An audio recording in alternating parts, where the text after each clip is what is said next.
શ્રી વજ્રસ્વામી પાઠશાળા આમ્રપાલી એક સરસ મજાનું નાટિકા લઈને આવી રહ્યું છે. જે નાટિકાનો કન્ટેન્ટ છે નો નિંદા મુવમેન્ટ. કોઈની પણ આજે જીન શાસનની નિંદા જે સોશિયલ મીડિયામાં થઈ રહી છે એને કેવી રીતે આપણે ઓવરટેક કરી શકીએ એના માટેનું એક નાટક લઈને આવી રહી છે. આજકાલ સમાજમાં સોશિયલ મીડિયા ઉપર કોઈ એક વ્યક્તિને અથવા કોઈ એક સમાજને બદનામ કરવાનો નિષ્ફળ પ્રયાસ ચાલી રહ્યો છે. આ નાટિકા દ્વારા અમે એનો સખત વિરોધ કરવા માંગીએ છીએ. આ નાટિકા દ્વારા અમે એનો આ નાટિકા દરમિયાન અમારાથી કોઈનું પણ મન દુભાય તેના માટે ત્રિવેદી મિચ્છામી દુક્કડમ.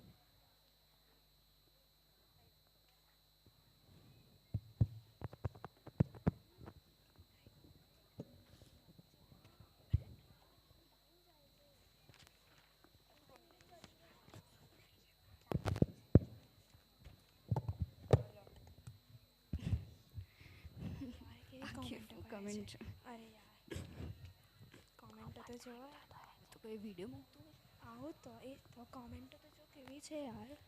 ફની છે. બહુ જ.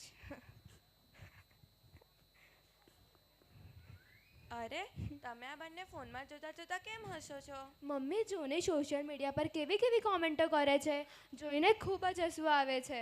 અને મને તો હવે એવું લાગે છે કે સોશિયલ મીડિયા પર પોસ્ટ કરતાં આપણે ઘણું વિચારીને પોસ્ટ આપણે કરવું જોઈએ. જો બેટા, કોઈની પોસ્ટ પર ગમે તેમ કોમેન્ટ કરે એ સારું ન કહેવાય. તમને ખબર છે તમે જેના વિશે કમેન્ટ કરી રહ્યા છો એની શું દશા થાય? ઘણીવાર એ મેન્ટલી ડિસ્ટર્બ થઈ જાય છે અથવા ડિપ્રેશનમાં પણ જતું રહે છે. હા મમ્મી, તું બિલકુલ સાચું કહે છે.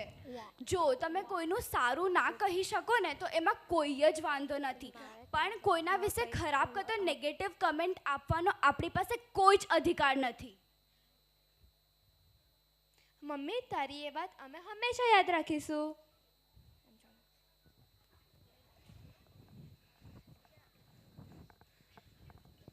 છે. હેલો સર, આપણા ક્લાસીસમાં બહુ બધા વાંદા આવી ગયા છે. વાંદા આવ્યા હોય તો હું થોડી સાફ કરવાનો છું. કચરાવાળા ભાઈને બોલાવી દે. એમાં ફોન શું કરે છે? અરે સાહેબ, એ લોકોને તો ઝાડુવાળાએ જ ઊભા કર્યા છે આપણી સામે. તારું મગજ તો ઠેકાણે છે ને? શું બોલે છે? કઈ ખબર પડે છે તને? અરે સાહેબ, એ લોકો શું તમે પણ સાહેબ આટલા વર્ષોથી પોલિટિક્સમાં છો અને ઈશારા નથી સમજતા? હું પેલી નવી પાર્ટી આવી છે ને. કઈ પાર્ટી? પેલી રેડ જનતા પાર્ટી, એમની વાત કરું છું. હમણાં જ ધમકી આપીને ગયા છે. કેવી ધમકી આપીને ગયા? કે તારા શેઠને મળવાનું કહી દેજે, ને તો તોડફોડ કરી નાખીશું. સારું, કંઈક કરું છું. ચાલ. આ નવરાઓ નાની નાની બાબતે પાર્ટી બનાવી દે છે. નાકે દમ લાવી દીધો છે. નાના નાના મુદ્દે આખા ઇન્સ્ટાગ્રામને થોડી ગરમ કરી દેવાય. બધા દેશો વચ્ચે ભારત મજાકનું વિષય બની ગયું છે. થોડુંક તો દેશની ઇજ્જતનું વિચારવું જોઈએ ને.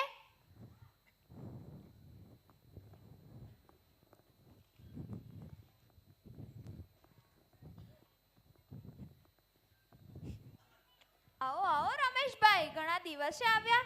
બેસો બેસો.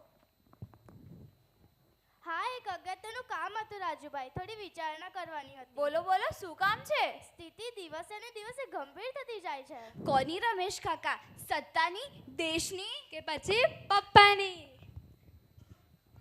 જો બેટા, કોઈની બી સામે મસ્તી નહીં કરવાની. રમેશભાઈ જૈન શાસનના કેટલા મહાન વ્યક્તિ છે ખબર છે તમને? લોકો એમને શાસન રત્ન કહે છે.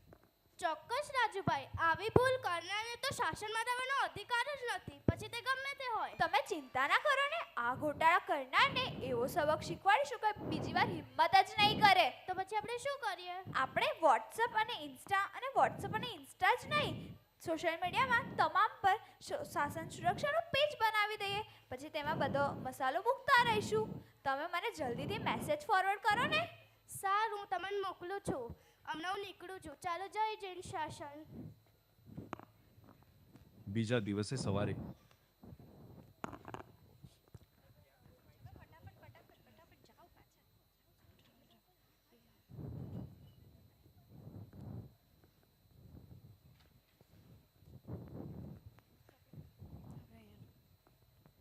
સાંભળો, આ ચા ઠંડી થઈ ગઈ. હવે તો મોબાઈલ મૂકો. ચા ભલે ઠંડી થઈ ગઈ, આખું સોશિયલ મીડિયા ગરમ થઈ જશે. એવું તો શું કરો છો? ક્યાંય ખબર ના પડી. આવો Ramesh uncle. Mummy Ramesh uncle આવ્યા છે. આવો રમેશભાઈ, બેસો.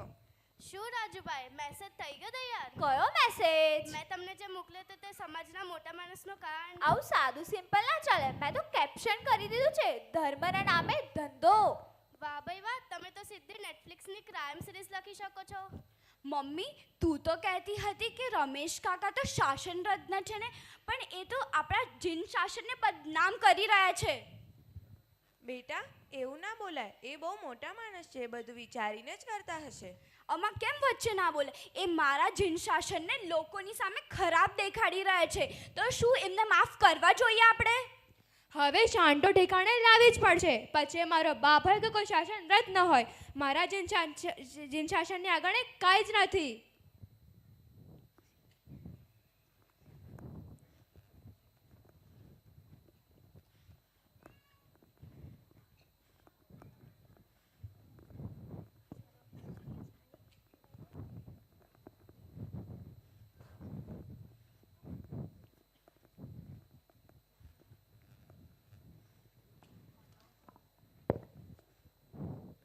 શું રાજુભાઈ, પેલો મેસેજ બધે ફોરવર્ડ થઈ ગયો કે નહીં? અરે રમેશભાઈ, એ તો પૂછવાની વાત છે. તમે જોતા જાઓ ને, સાંજ સુધીમાં માહોલ અને શાસન બંને ગરમ થઈ ગયું હશે. શું ખાલી ગરમ નહીં થાય, પણ બળીને રાખ થઈ જશે. તમે પણ કલાકાર નીકળ્યા પપ્પા. સવારે જેની પૂજા કરો છો, જેની વાતો સાંભળો છો, જેની માળા ગણો છો, સાંજ પડે એની જ નિંદા કરો છો. તમને ખબર છે આજકાલ લોકો પાસે બે જ ટેલેન્ટ છે, કે સારી પોસ્ટ પર ખરાબ કમેન્ટ કઈ રીતે કરવી અને ખરાબ પોસ્ટને કઈ રીતે સારી રીતે વાયરલ કરવી. બસ એ જ કામ છે. માહી, આમાં સૌથી ડેન્જરસ વસ્તુ શું છે ખબર છે? અડધું જ્ઞાન અને આખી બેટરી, જે માનવ સમાજ માટે હાનિકારક છે. આવી રીતે નિંદાના નામે બધું જ બંધ કરાવી દઈશું તો ખોટું કરનારની હિંમત આવશે. પપ્પા, અગર મમ્મીથી કંઈ ભૂલ થઈ જાય કાં તો કંઈ બી એનાથી ખોટું થઈ જાય તો તમે એનું સમાધાન કાઢો છો કે પછી ન્યૂઝ રિપોર્ટરને બોલાવો છો? બેટા, તને ના ખબર પડે? તું સમાજમાં ફર તો ખબર પડશે બહાર કેટલા ઠગ વધી ગયા છે. તો શું એના માટે આપણે આવી રીતે મેસેજો મોકલવા જોઈએ? પપ્પા, તમારા આવા ગરમા ગરમ મેસેજથી દાજીને કોઈ ભગવાન અને શાસન પરથી શ્રદ્ધા હારી જશે તો, કોઈ દેરાસર જવાનું બંધ કરી દેશે તો, કોઈ અનુપ મંડળ જેવા ગ્રુપમાં જોડાઈને હેરાન કરશે તો, કોઈનું સાધુ સાધી પ્રત્યે બહુમાન તૂટી જશે તો. અને પપ્પા, બીજી એક વાત પૂછું? તમે જ તો મને કાલે કહેતા હતા કે આ રેડ જનતા પાર્ટીએ જે કર્યું એ પોતાના દેશને ધ્યાનમાં ના રાખ્યું. તો તમે આ બધા જે મેસેજ મોકલો છો તો તમે પોતાના જીન શાસનને નથી ધ્યાનમાં રાખતા? માફ કરી દે બેટા, મારાથી ભૂલ થઈ ગઈ. મેં શાસન રક્ષક તો બની ગયો, પણ સાચા અર્થમાં શાસનની રક્ષા ના કરી શક્યો. અરે કાકા, માફી તો અમારે માંગવી જોઈએ. શાસનને મી મટીરિયલ બનતું જોવાયું નહીં એટલે બોલાઈ ગયું, કારણ કે જીન શાસન એ મારું અભિમાન છે, અભિમાન. બેટા, તમે તો મારી આંખો ખોલી દીધી. શાબાશ. પપ્પા, તમે જ અમને બાળપણમાં કહેતા હતા ને કે હેમચંદ્રાચાર્યજી, કુમારપાળ મહારાજા, ભામા શાહ, ઝાંઝન શાહ, જગડુ શાહ, વીરચંદ્ર રાઘવજી ગાંધી, હીરસુરી મહારાજ સાહેબ, સાગરજી મહારાજ સાહેબ, નેમિસુરી મહારાજ સાહેબ, ધર્મસુરી મહારાજ સાહેબ, આવા તો કેટલાય લોકોએ શાસન માટે એમની જિંદગીનું બલિદાન આપી દીધું છે. આપણે તો માત્ર ને માત્ર સાચવીને જ રાખવાનું છે. શાસનની ધજા ના લઈ રહેવી શકીએ તો કંઈ વાંધો નહીં, પણ કમસે કમ તેની પર ધૂળ તો ન ઉડાવીએ. મેસેજ ફોરવર્ડ કરવા માટે વાઈફાઈ ફ્રીમાં મળી જશે, પણ શાસન ફ્રીમાં નથી મળતું. તેના માટે તો પુણ્યનું મોટું પેમેન્ટ કરવું પડે છે. આજે આપણે નક્કી કરીએ છે, અને તમે પણ કરો કે શાસનનું નીચું દેખાય. એવો એક પણ મેસેજ ફોરવર્ડ નહીં કરીએ. ભારતના ઉદ્ધાર માટે જેમ આખા દેશે મળીને ક્વિટ ઇન્ડિયા મૂવમેન્ટ કરી હતી, એવી રીતે જીન શાસનની સેવા માટે આપણે સ્ટાર્ટ કરીશું નો નિંદા મૂવમેન્ટ. સાંભળ્યું? નો નિંદા મૂવમેન્ટ. શું તમે પણ અમારી સાથે જોડાશો? જોડાશો ને? બોલો બોલો, જોડાશો ને?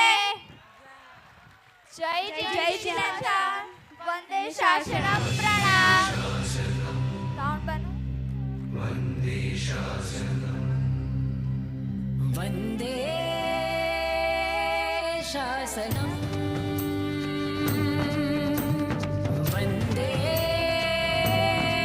शासनम् એક નાનકડી નાટિકા પણ એક આપણે બધાને મોટિવ કરી શકે એવું, જે આપણે બધા જ કરીએ છીએ. સ્ટેજ ક્લિયર કરજો પ્લીઝ. આપણે બધા જ કદાચ કરીએ છીએ જાણતા અજાણતા. આ દીકરાઓની ભાવનાઓને આપણે બધા વધાવીએ.